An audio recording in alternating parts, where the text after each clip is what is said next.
রসুন লাগানোর পরপরই বেতো ঘাস বা নোনা ঘাস বা এছাড়াও এই যে শামা ঘাস এবং অন্যান্য যে ঘাসগুলো দেখতে পাওয়া যায়, গাধি পূর্ণিমা যেটাকে বলা হয়, এই যে এই ধরনের বা এই জাতীয় যে চওড়া পাতার যে ঘাসগুলো দেখা যায় এবং সরু পাতার কিছু ঘাস, তো সেই ঘাসগুলোকে মারার জন্য আমি যে ওষুধ আমার রসুনের জমিতে ব্যবহার করেছি আপনাদেরকে শর্ট ভিডিওর মাধ্যমে তুলে ধরেছিলাম যে আমি একটা ওষুধ ব্যবহার করেছি, সেই ব্যবহার করার ফল কি হয়েছে, অর্থাৎ সেই ওষুধটি ব্যবহার করার ফলে আমার জমিতে ঘাস কেমন মরেছে সেইটা আপনাদেরকে পরবর্তী ভিডিওতে তুলে ধরব।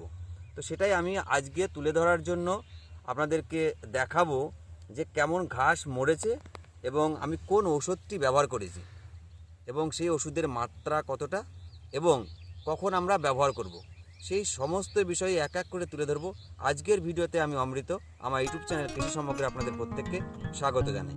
ভালো করে লক্ষ্য করুন, এই যে লালচে লালচে যে ঘাসগুলো দেখছেন এগুলো নোনা ঘাস। তো এই ঘাসগুলো আমার এই জমিতে প্রচুর পরিমাণে বেরিয়েছিল, অধিক পরিমাণে।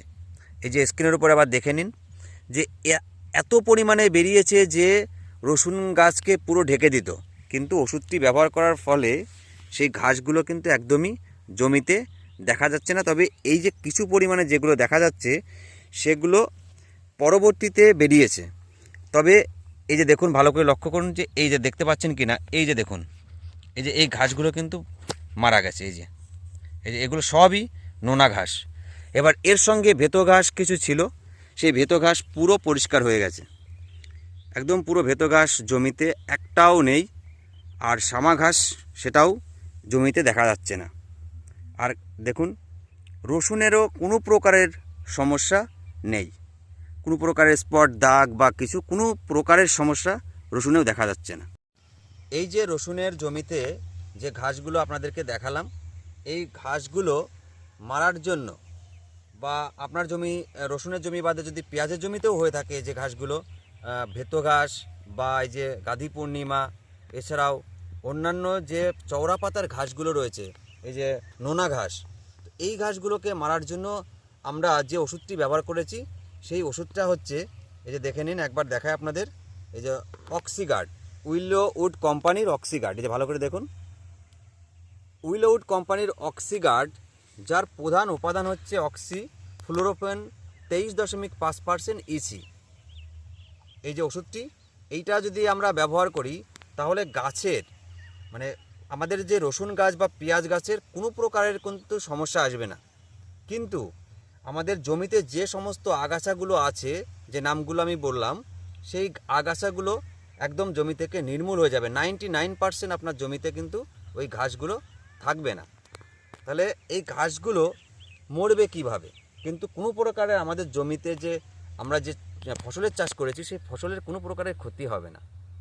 দেখুন, আমরা যখন জমিতে স্প্রে করব তখন এই যে আগাছাগুলো যখন আমাদের এই ওষুধটি পড়বে, অর্থাৎ এই যে আমাদের যে উপাদান রয়েছে অক্সিফ্লোরোফেন 23.5% ইসি, যে ওষুধটা রয়েছে অক্সিফ্লোরোফেন, এইটা যখনই আপনার আগাছার উপর পড়ছে তখন পিপিও নামক যে এনজাইমটা রয়েছে সেই এনজাইম আপনার গাছের পাতার যে ক্লোরোফিল, সেই ক্লোরোফিল উৎপাদনকে বাধাপ্রাপ্ত করে। ফলে গাছের পাতার যে সবুজ রং, সেই সবুজ রংটা কিন্তু থাকে না, যার ফলে সূর্যালোকের উপস্থিতিতে আপনার যে ঘাসগুলো থাকবে জমিতে সেই ঘাসগুলো তার খাদ্য উপাদান করতে পারবে না। এছাড়াও কোষ ঝিল্লিতে, অর্থাৎ কোষের দেখবেন কোষ ঝিল্লিতে এই যে আমরা ওষুধটা ব্যবহার করলাম তার ফলে এক প্রকার বিষাক্ত পদার্থ জমা হবে। এবার বিষাক্ত পদার্থ যখনই জমা হবে তখনই সেই কোষগুলো ধীরে ধীরে পচতে শুরু করে যাবে। অর্থাৎ একদিকে কিন্তু ক্লোরোফিল তৈরি করতে পারছে না, অন্যদিকে কোষগুলো পচে যাচ্ছে, আর এর ফলে ঘাসগুলো ধীরে ধীরে মারা যাবে। কিন্তু আমাদের রসুনের গাছে বা পেঁয়াজের গাছে কোনো প্রকারের এই ওষুধ কোনো প্রকারের কিন্তু আক্রমণ করবে না, অর্থাৎ গাছের কোনো প্রকারের সমস্যা আনবে না। এই অক্সিফ্লোরোফেন এই জন্যই তৈরি করা যে আমাদের পেঁয়াজ বা রসুনের জমিতে যদি আমরা এগুলো ব্যবহার করতে পারি এই ওষুধটি, তাহলে কোনো প্রকারের সমস্যা আসবে না। বাংলাদেশের কৃষক বন্ধুরা, আপনাদের ওখানেও দেখবেন পাওয়া যায় অক্সিফ্লোর, সেম টেকনিক আছে, অর্থাৎ সেম কিন্তু এই উপাদান রয়েছে অক্সিফ্লোরোফেন 23.5%, দেখবেন অক্সিফ্লোর রয়েছে। এছাড়াও পুলিশ নামের এই যে দুটো ওষুধের কথা বলছি, এই দুটো ওষুধই আপনারা আপনাদের জমিতে ব্যবহার করতে পারেন। তবে একটা বিষয় মাথায় রাখতে হবে যে এই ওষুধ যখন আমরা ব্যবহার করব তখন কিন্তু জমিতে আমাদের গাছগুলো যেন কোনো প্রকারের ভেজা না থাকে, অর্থাৎ কুয়াশা যদি লেগে থাকে তাহলে কিন্তু আমাদের গাছের সমস্যা আসবে। অর্থাৎ গাছ কিন্তু দেখবেন যে মাঝে মাঝে পাতার হলুদ হলুদ স্পট দাগ দেখা দিচ্ছে, মাঝে মাঝেই পাতার দেখা গেল 2-3 জায়গা স্পট দাগ, সেগুলো আস্তে আস্তে কিন্তু বড় হয়ে যাবে। তবে সেটার যদি সেই রকম যদি হয়ে থাকে আপনাদের জমিতে, সেটাও ঠিক করার উপায় আছে।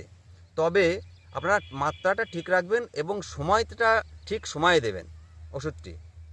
তাহলে সেই ক্ষেত্রে আমরা সকালবেলা করে ব্যবহার করব, যখন কুয়াশা থাকবে না, দেখা গেল 10টার দিকে বা 9:30টার পর এসে আমরা ওষুধগুলো আমাদের জমিতে স্প্রে করব।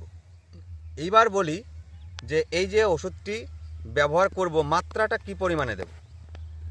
দেখুন এই জায়গা ওষুধের মাত্রার পরিমাণটা যেমন আমার জমিতে যেটা দেওয়া হয়েছে, আপনারা 15 লিটার বা 16 লিটারের ড্রামে 10 থেকে 12 ml আপনার এক চার্জার, অর্থাৎ আপনারা 15 লিটার বা 16 লিটার ড্রামে 10 থেকে 12 ml স্প্রে করে দিন। দেখবেন আপনার জমিতে 99%, যে বলছিলাম 99% ঘাস কিন্তু যেগুলো বেরিয়ে এসছে সেগুলো মারা গেছে। তো আপনারা নির্দ্বিধায় এই ওষুধটি ব্যবহার করতে পারেন, রসুনের কোনো প্রকারের সমস্যা হবে না। আপনারা আরও ভালো করে লক্ষ্য করুন, দেখুন আমার জমিতে একটাও কিন্তু কোনো প্রকারের পাতাতে স্পট দাগ বা কোনো কিছু নেই, অথচ ঘাস যেগুলো বেরিয়েছিল আমার রসুন লাগানোর পর জল দেওয়ার পরপরই সেই সমস্ত ঘাস মারা গেছে। এখন যেগুলো আপনারা দেখতে পাচ্ছেন 2-1টা, সেগুলো পরে বেরিয়ে এসছে। দেখুন আপনাদের কাছে মিথ্যা কথা বলে লাভ নেই, একদম যেটা আমার জমিতে ঘটে আমি আপনাদেরকে সেটাই তুলে ধরি। তাহলে বাংলাদেশের কৃষক বন্ধুরা, আপনাদেরকেও জানালাম আপনারা কোন ওষুধ ব্যবহার করবেন, আর আমার পশ্চিমবঙ্গের কৃষক বন্ধুদেরকে আমি তুলে ধরলাম যে আমি কোন ওষুধ ব্যবহার করেছি। আর এর পাশাপাশি আমরা আরেকটা ওষুধ ব্যবহার করতে পারি, এই যে শামা ঘাসের কথা বলছিলাম বা সরু পাতার যে ঘাসগুলো, সেই ঘাসগুলো একদম জমি থেকে নির্মূল হয়ে যাবে। তো সেটাও আমাদের মাত্রাটা ঠিক রাখতে হবে। তাহলে সেই ওষুধটা আমরা দেব। দেখুন আমি দেখাচ্ছি, এই যে তরগা সুপার, এই যে দেখুন এই তরগা সুপার, যার প্রধান উপাদান হচ্ছে কুইজালোফোব ইথাইল 5% ইসি। তরগা সুপার এইটা যদি আমরা এই যে দেখাচ্ছিলাম যে উইলো উড, যেটা বললাম আগে, এই যে উইলো উড কোম্পানির অক্সিগার্ড, এই যে এর সঙ্গে যদি আমরা এটা ব্যবহার করতে পারি, তাহলে জমিতে এই যে শামা ঘাস জাতীয় অর্থাৎ সরু পাতা জাতীয় যে ঘাসগুলো আছে সেগুলো থেকে কিন্তু জমি থেকে একদম নির্মূল হয়ে যাবে। তাহলে এই তরগা সুপারের ক্ষেত্রে আমরা কি পরিমাণে ব্যবহার করব, দেখুন এই দুটো একসঙ্গে ব্যবহার করব, তবে এইটার মাত্রাটা কিন্তু একটু বেশি দিতে হবে। যদি জমিতে বেশি পরিমাণে ঘাস হয়ে থাকে তাহলে আপনারা 20 ml দিন, আর যদি কম থাকে তাহলে আপনারা একটু কমিয়ে দিন, 15, অর্থাৎ 15 থেকে 20 ml এর মধ্যে আপনারা ব্যবহার করুন। দেখবেন আপনাদের জমিতে পুরো ঘাস নির্মূল হয়ে গেছে, কিন্তু আপনার রসুন বা পেঁয়াজের কোনো প্রকারের ক্ষতি নেই। তো আপনারা এই দুটো ওষুধ একসঙ্গে ব্যবহার করুন, আর রসুন গাছগুলোকে সুরক্ষিত রাখুন এবং পেঁয়াজগুলোকে সুরক্ষিত রাখুন, আর ঘাস আগাছাগুলোকে একদম জমি থেকে নির্মূল করে দিন। তো এটাই ছিল আপনাদের মাঝে তুলে ধরা যে আমরা এই ঘাস মারতে অতিরিক্ত মুনিশের খরচ বাঁচাতে কোন ঔষধ ব্যবহার করব। আর আজকের এই ভিডিওটি যদি আপনাদের ভালো লাগে তাহলে লাইক করবেন, কমেন্ট করবেন, আর যদি নতুন হয়ে থাকেন তাহলে সাবস্ক্রাইব করে রাখতে পারেন। পরবর্তীতে আমার এই প্রথম শেষে আমরা কোন চাপান দিচ্ছি সেগুলো তুলে ধরব।